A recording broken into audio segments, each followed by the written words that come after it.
అదే మేడం రాజు మార్గ్ నుంచి రాజు పార్క్ దగ్గర రాజు పార్క్ విజిట్ చేశారా? పొద్దున రేటింగ్ వాళ్ళు ఒక డైల్ యువర్ ఎమ్మెల్యే ప్రోగ్రామ్ వస్తే ఆ ప్రోగ్రాంలో అక్కడ నుంచి లోకల్ వాళ్ళు ఫోన్ చేసేసి ఈ స్ట్రీట్ వెండర్స్ అంతా వాళ్ళు తిండి అమ్మేసేసి ఆ మిగిలిపోయిన గార్బేజ్, కవర్స్, పేపర్లు, ప్లేట్లు అన్నీ ఆ వారణం వేసేసి వెళ్ళిపోతారు.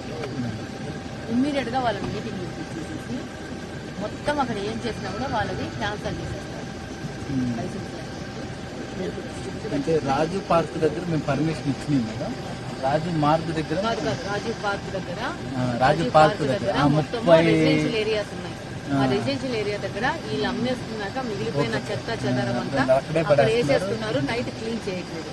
దాని మీద యాక్షన్ తీసుకొని నైట్ అదంతా ఒక మన టీం ఎవరన్నా పంపించేసేసి వాళ్ళను దానికి బాధ్యులను చేయాలి.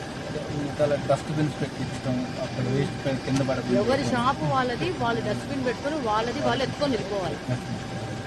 ఇప్పుడు ఉదయం చూస్తాను మేడం. రేపు ఏ మాత్రం డిఫాల్టర్స్ ఉన్నా కూడా లైసెన్స్ లైసెన్స్ క్యాన్సిల్ చేసి అక్కడ నుంచి తీసేస్తాను. రేపే చేస్తాను. కౌన్సిలింగ్ జరగాలి. ఇప్పుడు చూస్తాను ఒకసారి. రేపు చూసి రేపు మా ఐఏసీ టీం ఉంటుంది. ఐఏసీ టీంకి వెళ్ళి ఎవరెవరు ఫీజులు కడుతున్నారు, ఎవరెవరు కట్టట్లేదు, ఎవరెవరు డస్ట్బిన్ పెట్టారు, చెత్త ఆడుతున్నారు రేపు ఈవినింగ్ అదంతా రెసిడెన్షియల్ ఏరియా కదా. మనం పెట్టాము. ఎయిట్ స్ట్రీట్ బాగానే ఉంది కానీ ప్రాపర్ శానిటేషన్ మెయింటైన్ చేస్తే ప్రజలకు ఇబ్బంది లేకుండా. సో వాళ్ళు ఎవరు తీసుకున్నారో వాళ్ళు బాధ్యతలు చేయండి. వాళ్ళ వరకు వాళ్ళ దాంట్లో వేసుకుంటే వాళ్ళు చేసుకోవాలి. ఓకే, రేపు థ్యాంక్ యూ.